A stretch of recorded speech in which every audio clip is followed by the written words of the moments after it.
Ambulance officers responded to an emergency call at 31 Fairlight Crescent, Manly, on Sydney's northern beaches, in the early hours of January 27, 1986. When they arrived just after 1 a.m, they discovered a man lying next to a blood-spattered bed. He was sobbing and resting his head on the hip of a deceased woman. The woman lay on her side, with her entire upper half coated with blood. Just below her ear, there were 2 little bullet holes. The man, Andrew Kalajzich, was the multi-millionaire businessman and owner of the Manly Pacific Hotel. The woman, Megan Kalezich, his wife. As police officers arrived on the scene, Andrew sat with his head in his hands. He wondered out loud who would murder his wife. He said the killer had also shot at him. But when Andrew Kalazich sobbed, there were no tears. Let's take a stab at this.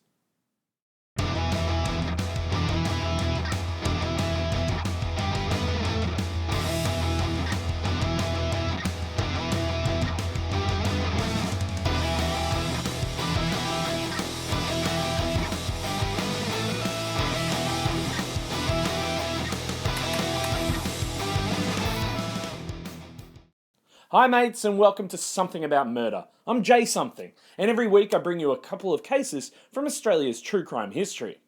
If this sounds interesting to you, please help us out by shooting the like button with your trusty boomstick, stabbing the subscribe button, and then punching the notification bell in the face to be notified every time we release a new video. All of our episodes are released at the same time in podcast format on Spotify, Apple Podcasts, or wherever you get your true crime podcast fix. Also, we now have Something About Murder merchandise, designed by myself as well as Australian artist Redneck Kung Fu. It's just a few things here and there, just a couple of t-shirt designs, but I'll put the link in the description.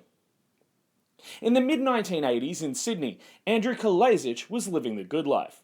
He counted the New South Wales Premier as a friend, his businesses were thriving, and he and his wife Megan were constantly in the social pages of the newspapers. They were a regular fixture at the North Shore garden parties. Andrew was president of the Manly Chamber of Commerce and a member of the New South Wales Tourism Commission. Yeah, life was good. But it wasn't enough. Kalajzich was having an affair, and then he hired a hitman to get rid of his wife. And so began a story that took Andrew Kalajzich from millions to a murder plot, from everything to nothing, from ka-ching to killing. Anyway, here we go. Andrew Peter Kalajzich was born on the 28th of May, 1940, growing up with his brother Tony, gutting and filleting fish in a Chatswood fish and chip shop. His parents were immigrants who came to Australia from Yugoslavia in 1938, opening the shop a year later. In the mid-1950s, the family bought a fish shop at Manly called Murphy's, which both brothers ran. The family then brought Ocean Foods, opposite the beach. By 1960, Andrew was establishing a name as a local businessman, and in 1962 he married a dental nurse, Megan Carmichael, the only daughter of Mrs. May Carmichael. In 1966, the brothers bought a restaurant on the Manly Corso called Kay's Snapper Inn. It soon became one of Sydney's most successful eateries. Kalajzich joined the Manly Chamber of Commerce and mixed in local political circles. Megan and Andrew often appeared in the local paper's social pages. They had 2 children, a daughter, Michelle, and a son, Andrew Jr. But Megan battled severe depression and suffered regular migraines. In the early 1970s, Kalajzich became virtually obsessed with another woman, his executive assistant, Lydia. Lydia Ehrman was a young Yugoslavian who had moved to Brazil and later to Australia. In January 1971, Andrew hired her and her sister, eventually as waitresses, at the trendy upmarket Kay's Snapper Inn. Andrew, who was already working up to 90 hours per week, began meeting Lydia after work. He told Lydia that he was in a loveless marriage, and that he would divorce Megan in order to marry her. Lydia, on the other hand, really wanted to return to Brazil. And despite Andrew's urgings, she left in February 1972. Andrew pledged to divorce his wife and notify her. Lydia reappeared 7 months later. Andrew proposed to her 3 days later, but made no mention of divorce. Lydia was told that Andrew was in a coma after a vehicle attack less than a week later. However, this was not the case. Andrew, Megan, and their son Andrew Jr. were returning home from his parents' house late on the 9th of September 1972. And as they reached a hairpin turn on Commonwealth Parade in Manly, Andrew and Megan were arguing, and suddenly the car just drove off the road, and Andrew jumped to safety, while Megan and her son Andrew Jr., trapped inside the car, crashed down a 10-metre precipice. Megan was soothing the youngster on the rock platform below when the police came, and Andrew was observing from the top. He said he had no idea what had happened, and Megan backed him up, saying Andrew was feeling ill. She also told authorities that they were experiencing marital difficulties. So Lydia, she began to feel down. She hadn't heard from Andrew in ages, but she still held out hope that he'd divorce so they could marry. Andrew told Lydia he was free of his marriage in late 1975, and she purchased a ring in anticipation. And in early January 1976, Andrew said that they would marry the next day. That's a bit quick. Lydia was ready the next morning with her relatives done up to the nines, just all in her wedding dress, ready to go, but Andrew was nowhere to be found. He stood her up. He called 4 days later to say everything was okay, but then didn't contact her again for another year. So in 1977, Andrew started phoning Lydia again, and of course she was angry. No, that's not harsh enough. She was fucking livid. Their relationship was pretty much over for the best part of the next decade, with little or no contact, until around 1984, when Andrew started calling her again. And then, for no apparent reason, he again stopped calling her. This fucking guy. It's important for us now to skip forward to one fateful night in January 1986. As I said earlier, ambulance officers responded to an emergency call at 31 Fairlight Crescent, Manly, in the early hours of the 27th of January 1986. When they arrived just after 1 a.m, they discovered Andrew kneeling next to a blood-splattered bed.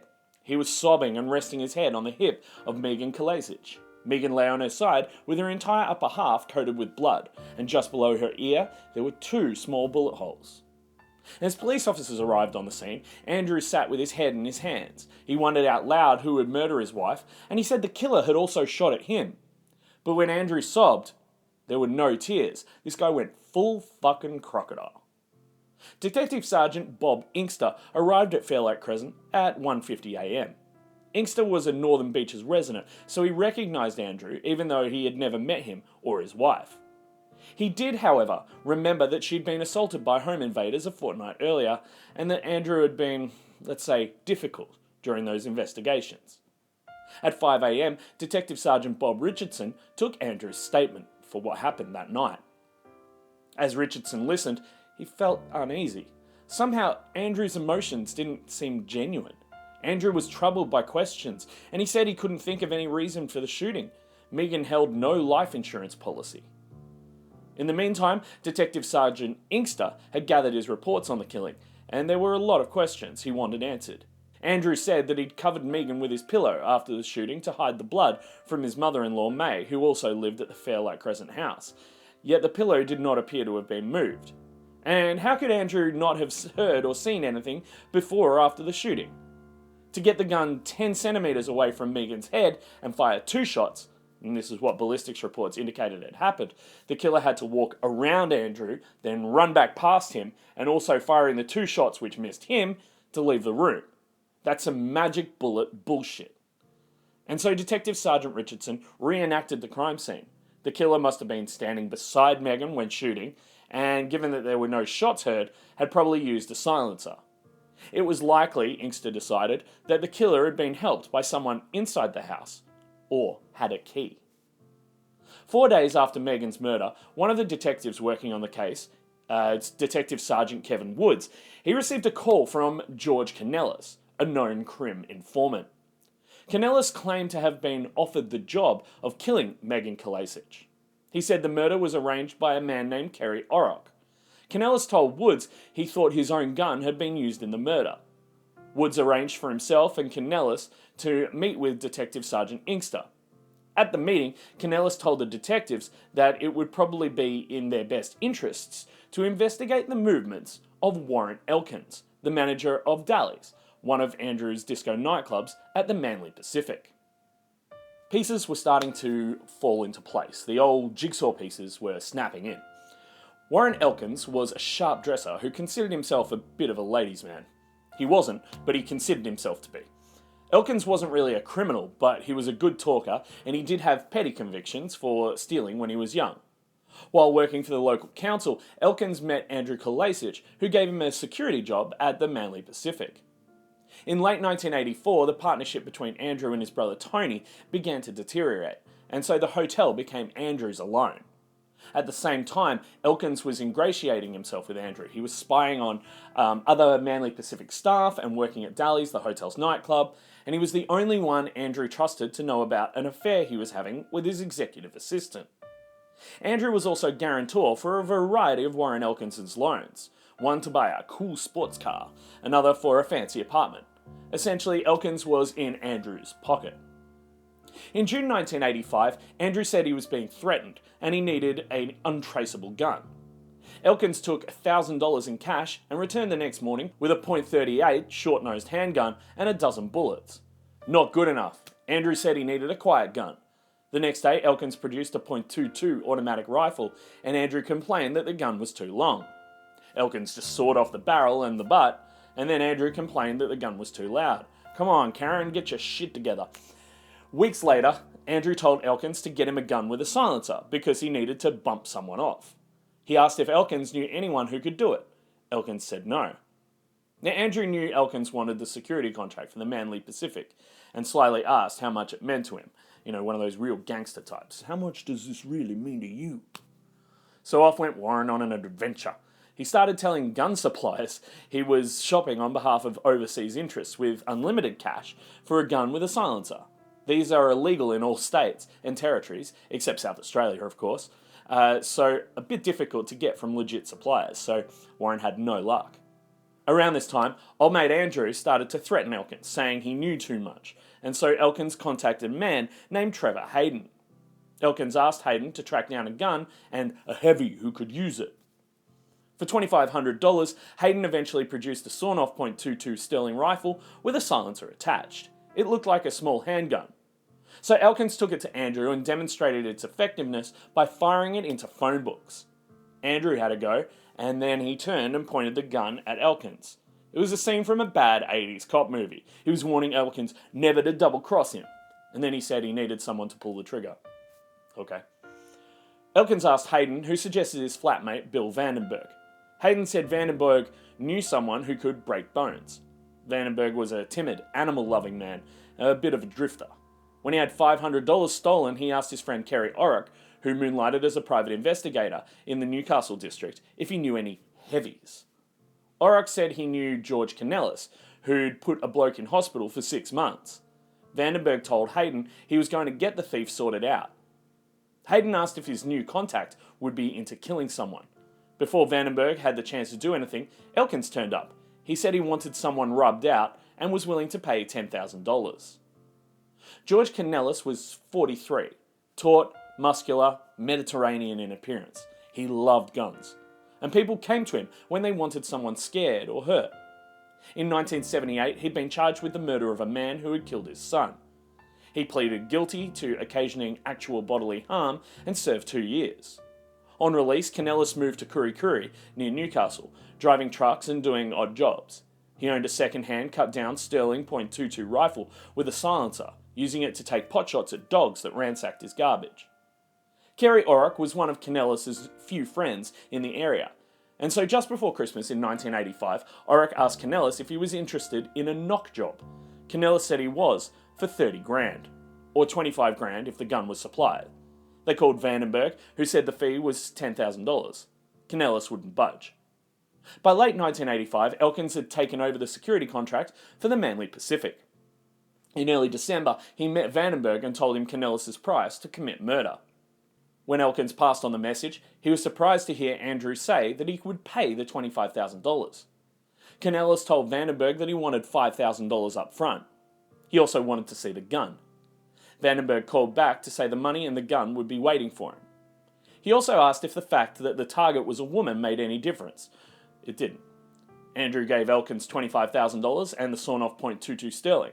The plan was to put $20,000 in a hotel room and, on hearing that the job was completed, place the room key in Vandenberg's mailbox. Elkins gave Vandenberg the $5,000 and the gun. When Kanellis saw the weapon, he was furious. It was a cut-down rifle with a dodgy silencer. Kanellis told Vandenberg and Orrock that he'd use his own gun and asked for $5,000 more. 2 days later, on New Year's Day, Kanellis started his recce. He followed Megan Kalezich home and then noted 2 other cars at the address. Kanellis called Vandenberg, wanting to know who else was in the house. Vandenberg told him that the husband and son also lived there, and Kanellis explained that he would also have to kill any witnesses, and that he'd been paid to murder 1 person, not 3. Days passed, and Andrew grew more agitated. Vandenberg met Elkins and insisted the job be done that evening, and then met with Kanellis, where again he stressed urgency. Kanellis said he wasn't going to be rushed. But in reality, he decided he wanted nothing more to do with what he considered an unprofessional situation. He drove back to Kurri, planning to keep $5,000. On Monday morning, 36 hours later, Elkins got another roasting from Andrew. Fuck this, he wanted the gun and the money back. Elkins called Vandenberg, who called Kanellis. Kanellis said they could have the gun, but not the $5,000. Elkins collected the $20,000 from the hotel room, returned it to Andrew. So the following afternoon, he visited Vandenberg to get the gun and the $5,000 advance. Vandenberg had neither, so they called Kanellis, who refused to return the money. Elkins then called Andrew, who asked to speak to Vandenberg. Andrew scared Vandenberg, but not as much as Kanellis did, so when Andrew demanded the name of the hitman, Vandenberg refused to give it up. Elkins suggested that if Vandenberg didn't want Kanellis or Andrew coming after him, he should do the job himself with his own gun with the faulty silencer. Vandenberg met with Orrock and explained that the job was to kill a woman who was ripping off her millionaire hotel owner husband. Orrock felt partly responsible for the whole situation because he had introduced Vandenberg to Kanellis. They both drove over to check out the Kalajzich house in Manly, and then Orrock went back to Kurri to get the gun from Kanellis for Vandenberg. On the evening of the 10th of January 1986, Vandenberg parked in Fairlight Crescent in a white Falcon sedan hire car rented under his own name. He watched the house and checked the gun, which he didn't fully know how to operate. And just after midnight, a woman pulled a car into the garage. Vandenberg got out, and he waited as the woman fumbled with her keys at the side door. He put the gun to the back of her head, and he pulled the trigger. The gun clicked. Nothing happened. The woman turned, and their eyes met. Vandenberg panicked. He'd forgotten to cock the rifle. So instead of firing the fucking thing, he swung it like a baseball bat to the side of her head. She screamed and she fell to the floor, but Vandenberg was already out of there. He drove off before he knew what had happened. It wasn't until he was a few kilometres away that he realised the silencer had fallen off. Megan's mother May heard the scream and ran to the front door, where she found her daughter standing there dripping blood from her head. She tried to phone Andrew, but had to leave a message at the hotel asking them to call the police. In his office, Andrew abused Elkins of the colossal fuck-up. 3 days after the assault, Elkins called Vandenberg because this fucking guy, Andrew, still wanted the job done. He insisted Vandenberg try again, this time inside the house while they were sleeping. Vandenberg called Orrock to ask for another gun with a silencer, so Orrock visited Kanellis, who gave him his cut-down Sterling .22. Vandenberg would have to find his own silencer. On the 16th of January, Vandenberg flew to Adelaide, and on his return, he drove to Kurri with 2 silencers. Orrock screwed one onto the rifle and showed Vandenberg how to use it. Vandenberg's hands shook as he got ready to test the gun, but Dickhead couldn't stay still, and so he just sprayed bullets everywhere. Anyway, Elkins told Andrew that everything was set and ready to go. Andrew wanted it to happen Saturday night. He would have dinner with Megan, drive her home at 10 p.m, and unlock the downstairs back door. And then when he left to drive back to the hotel, it was Vandenberg's time to strike. And so, on Saturday the 18th of January, as planned, Megan had dinner with her husband at the hotel. At 10 p.m, Vandenberg watched Andrew's car pull up outside the house. He escorted his wife inside and drove away. Vandenberg went to the back of the house, and 15 minutes later saw the bedroom light go out. Carrying the rifle, he entered the house, but he heard voices. Light spilled from a bedroom. Inside, a teenage boy, Andrew Jr., watched television. This scared the shit out of Vandenberg, who fled and called Elkins, who told him he'd done the right thing. The next morning, though, Andrew told Elkins he thought this dickhead Vandenberg was fucking with them. He should kill Megan regardless of who was in the house. A few nights later, Vandenberg returned. The back door was open, and so he walked into the house and found the bed empty. So Vandenberg called Elkins. The next night, he crept in again, but the bed was empty once more. Elkins was as confused as Vandenberg. What the fuck was going on here? Andrew then decided the job should be done when he was in bed with his wife. That'd look less suspicious. He told Elkins that Vandenberg should wait until the lights went out and then fire 2 shots into Megan and 2 shots into Andrew's legs. Vandenberg suggested that considering how crap he was with a rifle, he'd probably end up killing Andrew too. Andrew insisted he be shot, and Vandenberg said, "Well, I'll try." On the evening of the 25th of January, Vandenberg hid in the garden of 31 Fairlight Crescent. He moved to the door. It was locked. What a fucking shambles. The next morning, Andrew apologised. His mother-in-law May had locked the door. Vandenberg had to try again that night, but Andrew no longer wanted to be shot. 2 bullets into his pillow were flown. The next night, Megan and Andrew got home at 11:10 p.m. Andrew visited the hotel and returned to find Megan watching TV. He got changed into blue pyjamas, took his clothes to the laundry, got a bowl of ice cream and joined her. At 12:50 a.m, Megan said goodnight to Andrew and toddled off to bed. At 1 a.m, he turned off the TV and lights and walked to the bedroom where Megan was asleep. Andrew slipped into bed next to her, turning out his bedside light, and he lay waiting for the inevitable. Bill Vandenberg walked inside and climbed the stairs. The bedroom door was ajar, and so he walked in and moved between the bed and the wardrobe, making out 2 shapes lying back to back. The woman was facing the wardrobe, and so he placed the gun near her head. As he pulled the trigger, there was a hollow thud, and he fired again. The other figure rolled off the bed. Vandenberg pointed the gun at the mattress, fired 2 more shots, and then ran the fuck out of there. From the door next to the bed, Andrew called out to his wife. Getting no reply, he turned on the light, revealing blood all over her face and flowing down the side of her head. She was gasping. He ran into the corridor and called out to the other bedrooms before locking the back door. It was 1 a.m. Vandenberg drove to Lane Cove National Park. He grabbed the gun from the passenger seat, but as he grabbed it, you're not going to believe this, As he grabbed it, it went off twice, hitting his car. He threw it in the water and then threw the silencer in bushes about 200 metres away. At 6:30 a.m, Vandenberg called Orrock to say the job was done. At 10:30 a.m, Kanellis demanded to know where the gun he gave Orrock was. Orrock said that as far as he knew, Vandenberg had it. Kanellis said that he wanted to see Vandenberg, and Vandenberg by this point had moved into the Cronulla Beach Resort to lie low. 3 days after the murder, Elkins handed him a briefcase containing $15,000. Vandenberg said, "Oi, fuckhead, the price was $20,000. Elkins told him he'd deducted $5,000 for expenses. Vandenberg deposited $4,000 into his bank account, then drove to Orrock's place at Kuri Kuri. At his wife's funeral, Andrew was comforted by several high-profile friends, including Federal Minister for Tourism John Brown and New South Wales Sports Minister Michael Cleary. But while the tight-knit, wealthy Northern Beaches community rallied around him, detectives were busy unraveling the murder plot. On the 30th of January, Detective Sergeant Inkster met Kanellis with Detective Sergeant Woods, and they asked if Kanellis would give a statement. The next day, Woods brought Kanellis to police headquarters, where he was interviewed for 8 hours. Kanellis gave Inkster 3 names: Bill Vandenberg, Kerry Orrock, and a bloke named Warren, which was Elkins. At 7 a.m. on the 14th of February 1996, Vandenberg woke to find 7 detectives smashing in his front door. It had been 18 days since Megan's murder. Inkster asked if he had any firearms. Vandenberg directed them to the rifle. Inkster asked if he had any information about the murder, and old mate Bill Vandenberg said, "It was me who pulled the trigger." Inkster asked if the gun they had just found was the one he used for the murder, and Vandenberg said it wasn't. He'd thrown the murder weapon into the Lane Cove River, and offered to show them where. Vandenberg then showed them the car with the bullet holes in it, and before the car was taken to the ballistics unit, Inkster collected some good evidence: a briefcase, silencer, and a street directory with pen marks on Fairlight Crescent. On the way to the station, they stopped to look for the gun, and Vandenberg pointed them towards a grassy area where they found the silencer. On the same day, Kerry Orrock also woke to find detectives at the end of his bed. The detective said he was under arrest. During the ride to the station, Orrock said that Vandenberg was the killer. And later that afternoon, Warren Elkins was arrested in relation to Megan's death. Elkins told the police he hadn't pulled the trigger, but he knew who had.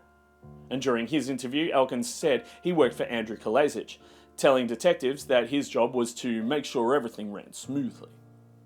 In response, detectives showed him 3 briefcases found in Elkins' flat. Inside one was a receipt for $404.64 with Bill Vandenberg's name on it, and the others contained recording equipment. Elkins was then asked if he knew Trevor Hayden and if he had ever met anyone through Hayden, and he gave Bill Vandenberg's name. At 6 p.m. that day, Detective Sergeant Richardson took a call from Andrew, saying that he'd heard arrests had been made in relation to his wife's murder. Andrew came into the station and agreed to be questioned. He was joined by his solicitor, who advised his client not to say anything.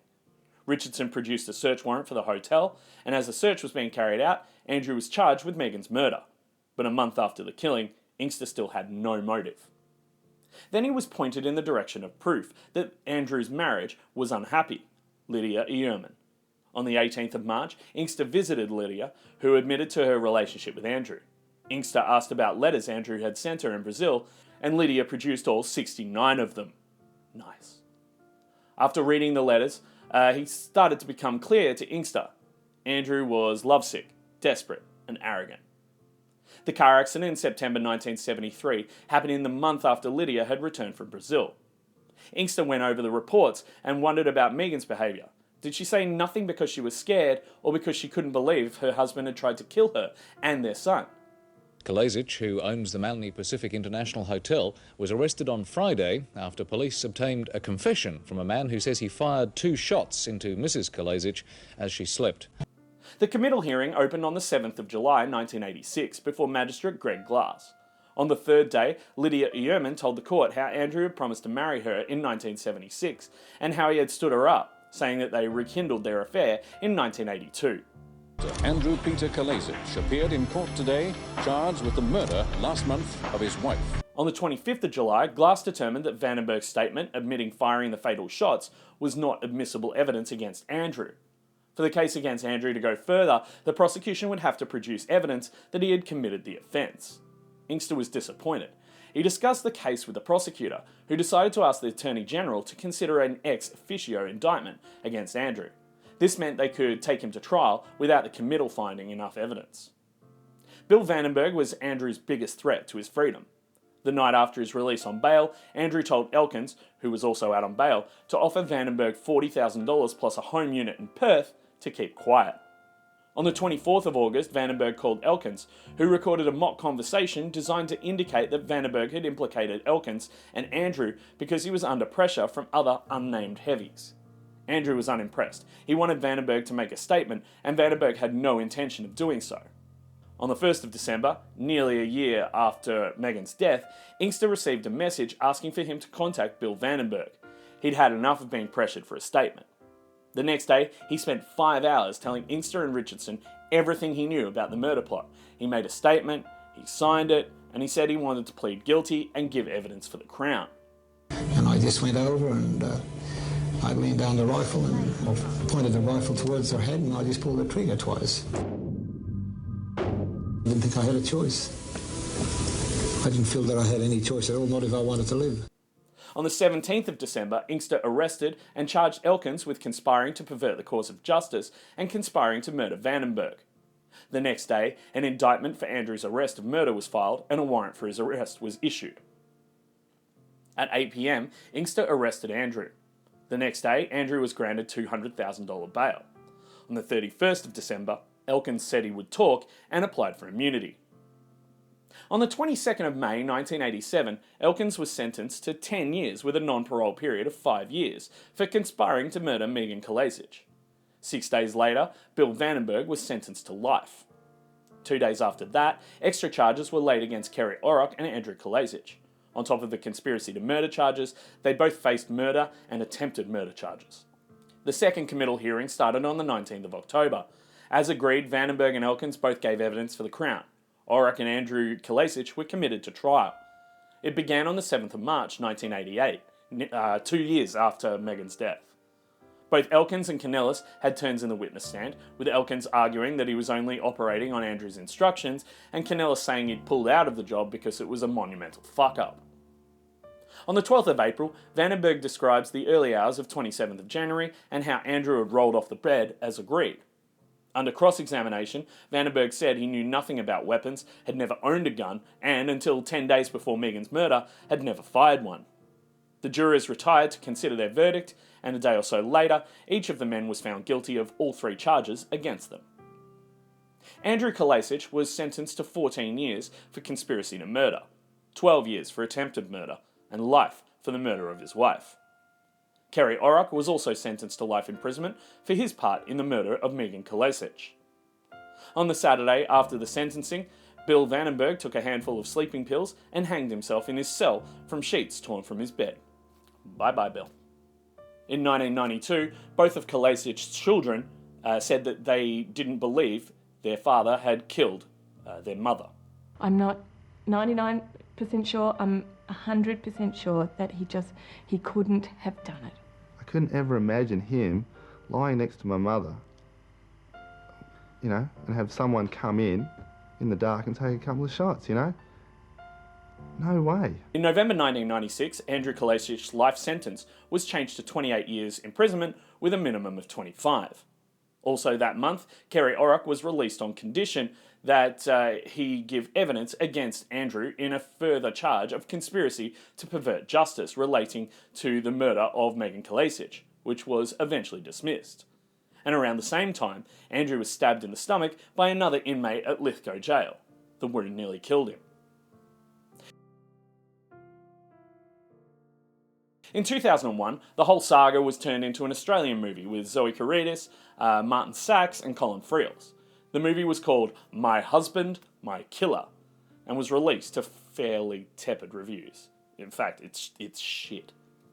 The parole authority decided to release Andrew Kalajzich in February 2012 after the Serious Offenders Review Council found he had been a model prisoner. After his release, Kalajzich continued to protest his innocence. Both his and Megan's family, including her late mother, May Carmichael, continued to protest a gross miscarriage of justice. In July 2012, Andrew gave an interview to Channel 7's Sunday Night, claiming police had framed him and vowing to never give up in his crusade for justice. Sunday Night also put him under a lie detector, which Andrew failed miserably, depending on whether you believe that they have any value or they're just for TV and films. He asks me, did I murder my wife? I can't breathe normally and answer that question.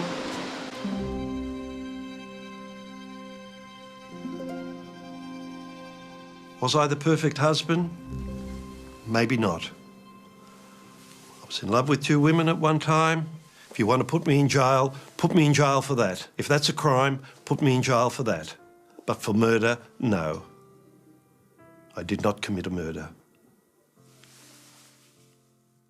But today, in his early 80s, Andrew Kalajzich is cooking breakfasts, changing bed sheets, sweeping lawns, and manning the front desk at the Best Western Bridgeview Motel in Gorokan, on the central coast of New South Wales. It's a far cry from his glory days of the mid-1980s, dining with the New South Wales Premier and overseeing a multi-million-dollar business empire. Couldn't happen to a worse person. Thanks for your time today. I really appreciate you watching the whole video. Join me next time as we trawl through another episode in the true crime history of Australia. If you've enjoyed this video, once again, please go ahead and shoot the like button with your trusty boomstick and go all stabby on that subscribe button. Make sure you also punch the notification bell in the face and about the ears so you can get notified every time we release a new video. In all seriousness, it really does help us out. Remember, all of our episodes are released at the same time on Spotify, Apple Podcasts, wherever you get your podcasts from. I'm on Instagram at somethingaboutmurder, and I respond to every message I receive, so I hope to hear from you, and I hope you don't get murdered. Stay safe out there. Bye.